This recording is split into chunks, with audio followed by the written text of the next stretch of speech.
Hey all, this is episode 8 of my thoughts on Mission Earth. Gotten quite a bit farther and this is going to be a longer video today. I'm still only on Invaders Plan, but I do hope to finish it up here within the next week or two.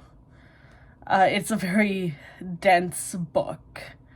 Like, you may think you're getting far in it by what you're reading, and then you look at how many pages have actually gone by and you realize that you've read so much story for 10 pages.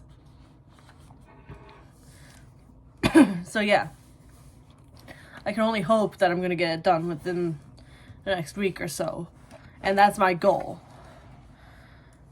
And I definitely wish to keep it. So I'm going to go on a quick tangent before we even start this whole video.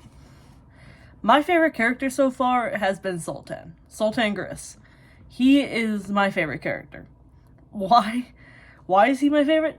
Because he's funny, he's relatable, and honestly, I am feeling his annoyance with Jet and the Countess. And I don't think I should be feeling that annoyance, but I do. Like, it feels weird that I like this villain so much. Even though I am almost sure he's going to turn into an irredeemable douchebag later. But Jet is just too perfect at this point. He has no personality other than the fact that he's smart and sexy. That's his whole personality. He hasn't been humbled. Nothing he gets up to fails.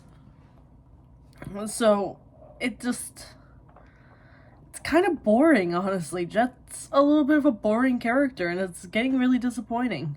Because I did like him at the beginning, but he's grown to be quite annoying.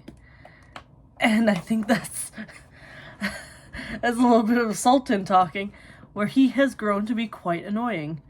I don't like him as much. But that is my little tangent before we get into this mountain of a story. So where we left off last time, the Tug 1 is now the mission ship. And after the purchase of the Tug 1 now, Jet asks an old friend named Addie to help him run the engines while Jet steers the ship. Jet quite literally has to drag Sultan onto the ship, this dust-infested death trap, and strap him into a seat on the flight deck, with this warning, saying, do not lift your head above these little padded things that hold your head and neck in place, because the speed of this ship, even not going at full throttle, will snap your neck. Sir, like, dust-infested death trap is a very apt term for that. This ship that Jet purchased is quite literally a death trap. It could explode at any moment. And it can snap your neck if you lift your head above the seat. What? So Jet flies back to the apparatus hangar, and he literally reaches into Sultan's chest pockets here, and pulls out Sultan's identiplate to press against the console to get the clearance to go in. And Sultan's like, really? Really? Not even gonna ask me, just take it. Fine. I see where I rank. So after they land, he pays the hangar chief or director, whatever this dude's role is, to assemble a cleaning crew and clean the Tug 1 inside, outside, top to bottom. And this dude was not happy about this. He wasn't going to do this at first until Jet put the money in his hand. uh, Sultan was fully convinced that this hangar director was probably going to punch Jet. I really kind of wish he would have. But knowing Jet, he would have just swerved out of the way and landed a better punch on him, so yay. Well, obviously this guy wasn't happy at first, and then the money gets into his hand, and he assembles this crew. Sultan goes to send Addy on his way back to the emergency fleet reserve, so, you know, he doesn't get into apparatus secrets, and also so that, you know, the fleet doesn't come after the apparatus for having another one of their guys that, but before this friend of Jet leaves, he leaves Sultan with a request and a warning. Says, don't let Jet fly Tug 1 with her throttle at full. Don't let him push her engines to full, because this thing will quite literally explode. And if Jet dies and Sultan survives, just remember that the royal officers will hunt him down and make him pay. Quite literally make him pay. Not with his money. I think you know how. This, understandably, makes Sultan fear that this man had figured out the plot. Though Sultan writes it off as just friendly concern. Now the plot being, you know, Sultan has to make Jet fail. And this guy probably didn't figure it out, but it's still kind of likely that he could have. But I really am kind of on the side of he hasn't figured it out yet. I think he'll figure it out later, but he hasn't figured it out yet.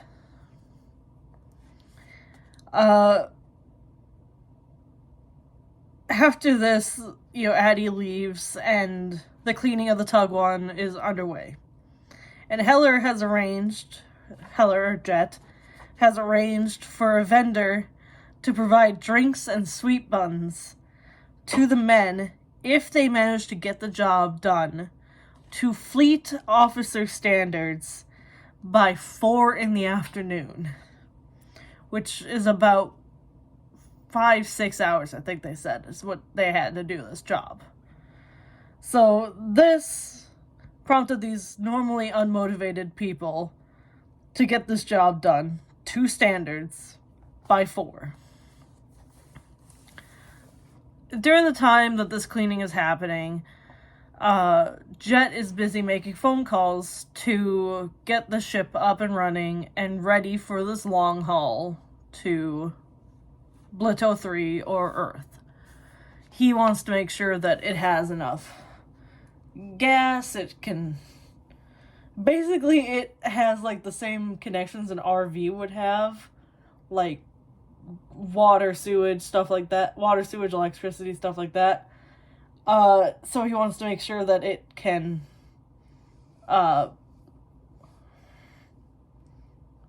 use those connections, and he wants to make sure that it obviously won't blow up on him. The crew does manage to get this done by 4, and they do party because they earned it. And during the party, Snell shows up with his platoon to relieve the guards for the night. And of course, among this platoon is Countess Crack. God damn it. Like, I'm starting to get as frustrated as Sultan is with the Countess's constant interruptions. And the problem is like, I know she's a protagonist. She's going to probably come back with a really major role in this plot. But right now, she is just meddling and stalling the mission, and it's really irritating. Because there should be nothing at this point that is keeping, besides getting the ship up and running, there should be nothing at this point that is keeping Jet on Voltaire. The only thing that's keeping him there right now is the Countess. So it's getting really infuriating. So Jet decides to take the Countess on a tour of Tug 1, and Sultan is in tow because he wants to make sure Jet doesn't do anything funny. And Jet is practically bursting with excitement, while Crack is kind of faking her enthusiasm. Sultan is speculating that is probably because that she sees the ship as, somebody who's gonna steal Jet away from her. Which is right. Jet is eventually gonna leave. She's gonna have to get over that. But, whatever at this point. So all is kind of fine and good. They're going through the ship. Jet's explaining different parts of the ship, like the laundry facilities, the kitchen, the dining hall, captain's quarters, stuff like that. And then Jet gets to the back of the ship. And he opens the doors to the back of the ship. And the whole back of the ship is like where the admiral and everybody would be. And he explains that they needed weight on this ship. Like, they need a lot of weight on this kind of ship because of how strong those engines are. They need to wear them out quicker. And the back of the ship is made out of really expensive metals and panelings. Like, all the fittings on the back of the ship are solid silver. What is the point of solid silver? Like, if you wanted something that was strong and durable for fittings like that, why not use cobalt? Like, that would have done just fine. Like, he explains that the reason they used silver was because they wanted the weight. And for that matter, why give the ship an engine that would explode when you hit it at full throttle? Why is this ship so badly designed that it... Oh, this ship is so badly designed. It's just... What? It's like, what is the practical use of having silver for fittings? Like, if it were for your electronics back there, I'd understand. But all the other things, I don't understand. Were there really no other metals they could have used? Anyway, the back half of the ship is made of the most expensive materials on Voltaire. Even one that is used in the King's Palace, and it acts as an indestructible, soundproof panel. Like, the second those doors shut behind Sultan and the Countess, the outside world doesn't exist anymore after that.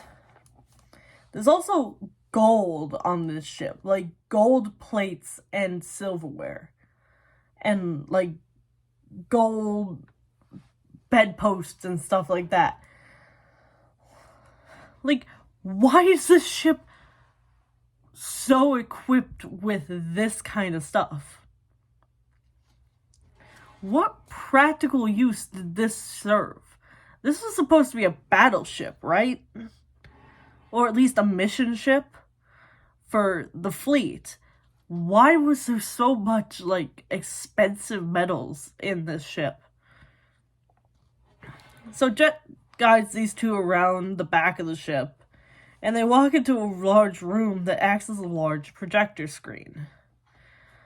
Jet yells, "Autumn," and the scene lights up to show autumn time on the planet Manco. And the atmosphere in the room changes. He yells winter, it does the same thing. And Sultan says it gets really cold, like it's the dead of winter. You know, he does it again for spring, does it again for summer, and then he looks over at the Countess to see if she's impressed. And the Countess is emotional. Says she hasn't seen the sky in 3 years since she's arrived on Spitos or Spitos. She never saw the sky because there are no windows where she is. She's not allowed to see the outside world. So this is the first time she's seeing any of this.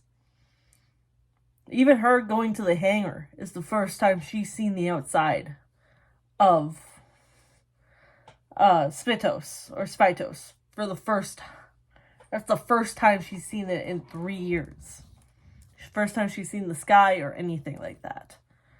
So I can imagine how emotional she is. So Jet calls out space, and the room changes once more.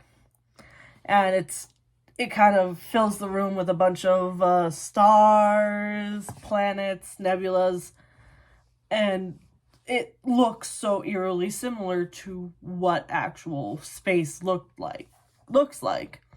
That Sultan is like, it's overwhelming. He's feeling like overwhelming like fear and dread and everything. So he calls out to change the scene, but it doesn't work. And when he asks Jet why isn't it listening, why won't it change the scene, Jet reveals that everything on the back half of the ship is programmed to recognize his voice and his voice only. But he will eventually make it so it can recognize others. Particularly, he's talking to the Countess. But Sultan's like, you gotta make it so it recognizes me. I'm gonna be on this ship too. And he's just like, yeah, I'll get it for you too. Don't worry. So that Jet then uses these projectors to show the Countess a play.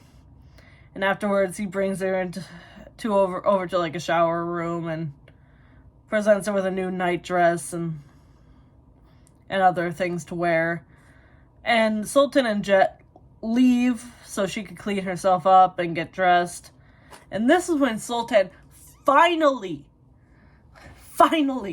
is like, we are almost 3/4 of the way through this book, and he has not said a word to Jet about this stuff.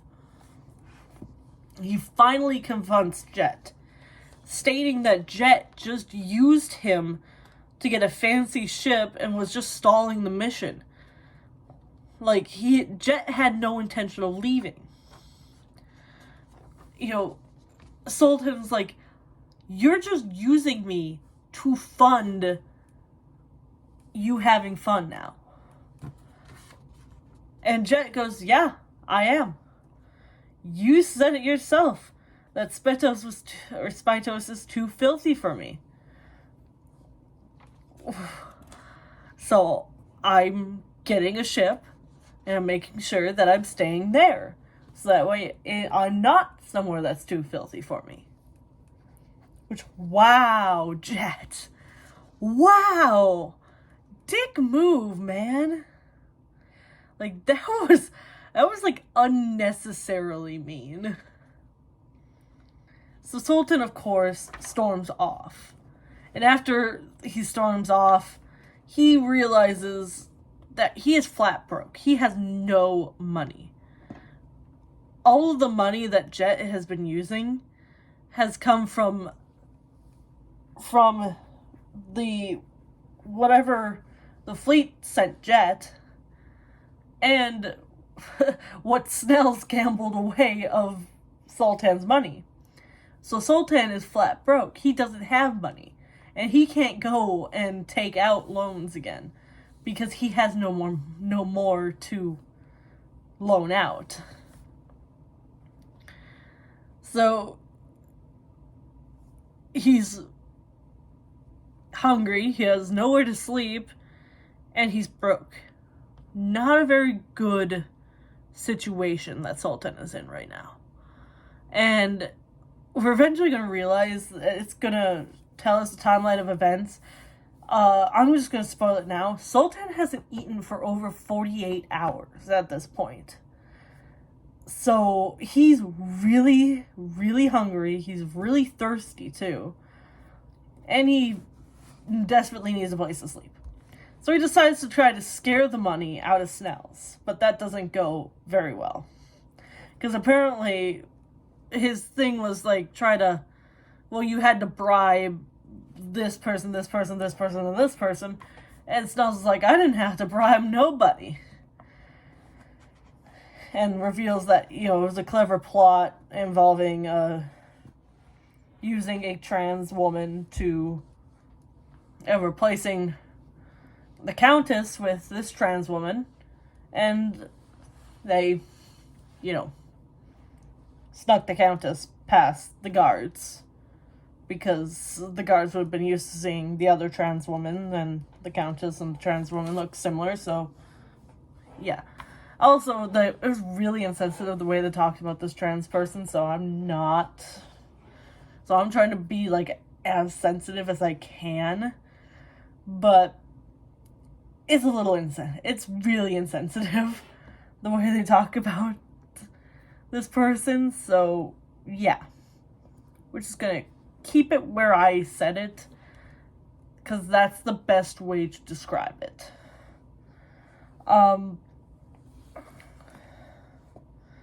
So Sultan next tries to get the money out of his driver who drives the Airbus. But it turns out that Jet still owes the driver some money, unless the driver is lying, which is very likely. But no luck comes from that avenue. So Sultan tells the driver, just take him to this hotel that apparently he has been renting to stay at. But when he gets there, the hotel owner kicks him out. Throws all of his stuff out, kicks him out, says, you have not paid me since you started living here a year ago. And I'm going to make sure that every hotel in the area knows you have not paid me. So, that's a dead end. This leaves the driver to suggest that they go to Sultan's office in the government city. The driver saying a desk is better than a gutter, and this Airbus can't sleep two people. Now, I should also mention this whole time, from the time that they started the transaction getting the Tug 1 to this point in time, and even past it, Sultan is mentioning he has stomach pains again. He's feeling sick and nauseous. So, and it's particularly every time he thinks about Jet and the mission. So, it's really quite interesting. What is it about Jet and this mission that is making Sultan sick to his stomach? I wonder if it's stress and anxiety, or if he's actually physically ill. Well, Sultan does get a couple hours of sleep in his office until he is rudely awakened by being thrown off his desk by one of his assistants, the chief clerk. And his name is Bouch? I think it's Bouch. It's spelled Bawtch. So, I'm going to say Bouch, which just sounds like a funny way of saying the B words. So, yeah. Have fun with that, what you will. So, Bouch isn't pleased about Sultan sleeping on the desk because he needs to place down this mountain of paperwork. And he needs Sultan to finally do his bloody job and authenticate this stuff. So Sultan gets stuck pressing his identiplate against a mountain of papers until he comes across a request for payment for repair work that was done by a contractor. The Sultan asks what this was about, and apparently it was they had gotten approval from the apparatus to have the roof fixed because it was leaking, and every time it rained, all the papers in the office would get ruined. And then they even allocated some money to fix Sultan's office, but because Sultan is never around, they never actually did that, so there was some money left over. So Sultan asks, can I get the confirmation that there's money left over and that we can use that money? And he gets that. So he calls up a contractor and devises a plan on how he can swindle this contractor out of money. Money he'll get in 6 months. He wanted to have this contractor basically build a secret door in his bathroom, in the bathroom of his office, so that he could run out of it and onto a ladder and up onto the roof, because outside the window of that bathroom, it's just a straight drop. It's a drop into a river, a rushing river that's just deadly. Nobody ever gets recovered from that river, so, there'd be no point in looking for him if you were being chased by an enemy. But this is all just a ruse so he can try to get some money, and it doesn't work. He'll get the extra money, but in 6 months. But he needs the money now, and he won't be getting it now. But that is where I am right now in the book. I definitely feel bad for Sultan, particularly since we did find out he has not eaten in 48 hours, and he's also getting very sleep deprived at this point too, because he did not find a very good place to sleep. Feel also very bad for him because Jet did basically admit to using him, and that had to have hurt, especially Sultan's pride, because Sultan always wants to think he's smarter than everybody, so, feeling like he's not, and knowing that he just got played, probably hurt his pride a lot. But yeah, that move from Jet to say, well, you told me that Spytos or Spitos is filthy and below me, so, I did go and get a ship and start this mission early, but I know it's going to take 6 months, so I know it's going to take 6 weeks, so I'm going to stay in the ship. Because because I'm above being in that dirty, dusty place. And it's like, that was unnecessarily cruel. That was unnecessarily mean. Now, a lot of this book has some social commentary, and L. Ron Hubbard himself is the creator of Scientology. So there are definitely some views in this book that can be controversial. Particularly the way they talk about, other sexualities and gender identities. I know it's going to become a big plot point where they're going to use gender and sexual orientation as a way to stop riffraff from populating or reproducing, basically forcing people to be gay so that they can't reproduce. So yeah, that's going to be a plot point later on, which is going to be a very interesting topic to navigate. I will do my best to navigate any of those topics with delicate hands, because, you know, those are some very sensitive topics nowadays. And they are topics that are near to me too, so I do know a little bit about them and I have my own opinions on them. But yeah, I will, when we start getting to the points where social commentary is going to start really picking up, I will definitely try to handle those more delicately. Like I did with this example of the trans person in the book. However, do know that I am only human and I'm doing my best. And yeah, see ya.